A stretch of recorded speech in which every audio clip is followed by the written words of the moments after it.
इनका एक अलग प्रभाव बना है और ये मोदी जी का प्रभाव नहीं है। ये 130 करोड़ हिंदुस्तानियों भारतीयों की इज्जत रेस्पेक्ट है।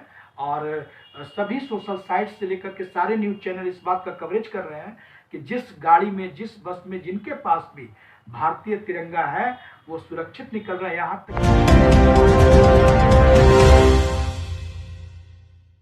होली का त्योहार आ रहा है। अब बिहार में राजद सुप्रीमो लालू प्रसाद यादव की काफी चर्चा होती है। कुर्ता फाड़ होली होते थे, अभी वो जेल में और चारा घोटाले मामले में, और उनको जो सुनवाई वो टाल दी गई। 11 मार्च के बाद उनका सुनवाई होगा। ऐसे में लेकर वो अभी जेल में रहेंगे, तो बिहार में किस तरीके से होली का जो देखिए, होली एक सांस्कृतिक पौराणिक बहुत पुराना त्योहार है भारतवर्ष का, सनातन प्रेमियों का। सभी लोग इस उत्सव को किसानों से भी जोड़ा जाता है। एक फसल के बाद बैसाखी होली का एक बहुत बड़ा पर्व आता है, तो इसको हंसी खुशी के साथ हम लोग मनाएं। और जहाँ तक किसी पॉलिटिकल व्यक्ति विशेष से जोड़ते हैं कि वो जेल में है, तो उनको होली के मद्देनजर कोई जेल नहीं भेजे हैं। उनका कोई कारनामा जो 20 साल 25 साल पहले था उस पर गवाही चल रही थी, नए केस में सजा हुआ था। माननीय लालू प्रसाद यादव जी ऑलरेडी सजा याफ्ता थे। उनके स्वास्थ्य को देखते हुए, उनके सजा के काल अवधि को देखते हुए उनको जमानत मिला था, बिल मिला था। बावजूद इसके उस केस में नहीं, जैसा कि हम लोग को पता है ये नए केस में फिर से सजावार कानून के द्वारा तय किए गए हैं माननीय न्यायालय के द्वारा।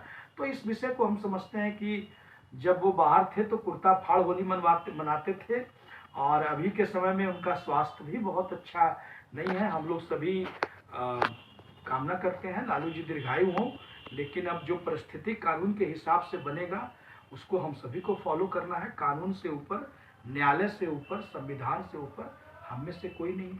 अभी यूक्रेन में कई बच्चे लोग फंसे हुए हैं, और कई लोग बच्चे जो आ रहे हैं, तो उनको जिस तरीके से बच्चे लोग से भी हमने बात किया, तो कुछ लोग बच्चे कह रहे हैं कि तिरंगा का झंडा लेके लोग गाड़ी पर देख रहे हैं, उन्हीं को आने दिया जा रहा है। तो ऐसा क्या आप लोग, जो कई देश तबाह हो गए बच्चे को लाने के लिए, भारत में लाया लोगों को? देखिए, संजोग और सौभाग्य कहिए, हालांकि इसको सौभाग्य नहीं कर सकते हैं। अभी के समय में हम 20 साल रूस में रहे, हम इस स्थिति को बहुत नज़दीक से देखे हैं। भारत के प्रति और भारतीय लोग के प्रति एक अलग आस्था, प्रेम, सम्मान है। और देखिए, बच्चे जो वहाँ छात्रगण वहाँ पे बच गए हैं या रुके हुए हैं लगातार। आज भी हमारे खुर्शीद अनवर साहब हैं बिहार शरीफ के कागजी मोहल्ला के, उनसे सुबह बात हो रही थी। उनके बच्चे भाया रोमानिया नई दिल्ली पहुंच चुके हैं। कल वो बिहार शरीफ भी आ जाएंगे, उनसे हमारी बात हुई है। तो इस बात को तो मानना होगा कि भारत एक पहले से बहुत मजबूत स्थिति में है विदेश में। चाहे अमेरिका हो, दुनिया का कोई भी कंट्री हो, वहाँ पे जो पहले भारत की ताकत थी वो माननीय नरेंद्र मोदी जी की सरकार आने के बाद, इनकी मजबूत कार्यशैली जो विदेश नीति पर है, स्टैंड, इसके बाद इनका एक अलग प्रभाव बना है। और ये मोदी जी का प्रभाव नहीं है। ये 130 करोड़ हिंदुस्तानियों भारतीयों की इज्जत रेस्पेक्ट है।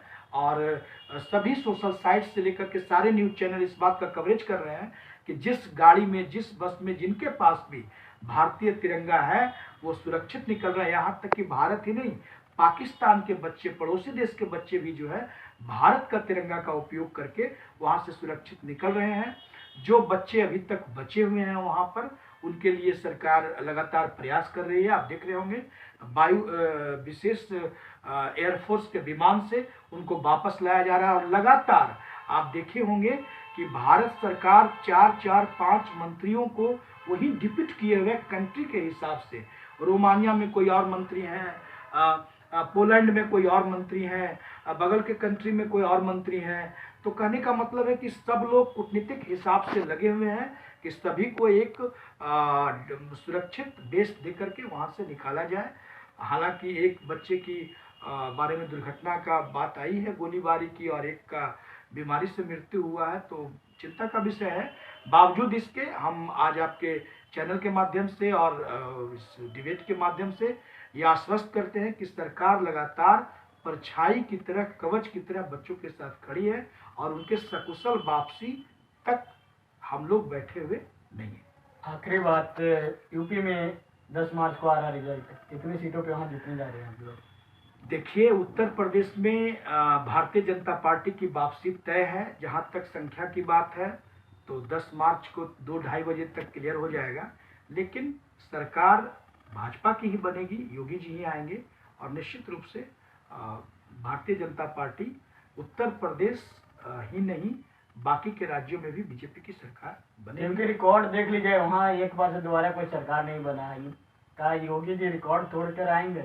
ऐसा है कि भारतीय जनता पार्टी बनी ही है रिकॉर्ड तोड़ने के लिए। केंद्र में भी कभी भी गैर कांग्रेसी सरकार आजाद भारत के इतिहास में आज तक वापसी नहीं की थी। इस रिकॉर्ड को माननीय प्रधानमंत्री श्री नरेंद्र मोदी जी के नेतृत्व में 282 सीट से लेकर के 303 सीट तक का सफर किए और हमारा गठबंधन 350 से भी अधिक सीट जीत करके एनडीए कुशल नेतृत्व भाई अमित शाह जी, जेपी नड्डा जी, माननीय प्रधानमंत्री नरेंद्र मोदी जी समेत एनडीए के असंख्य कार्यकर्ताओं ने ऐसा परिणाम दिया। और विश्वास रखिए 10 मार्च को भी वही परिणाम आएगा और अच्छे बहुमत, अच्छे अंतर के साथ, अच्छी ताकत के साथ एक अस्थायी मजबूत सरकार उत्तर प्रदेश में बनेगी। योगी जी पुनः मुख्यमंत्री बनेंगे।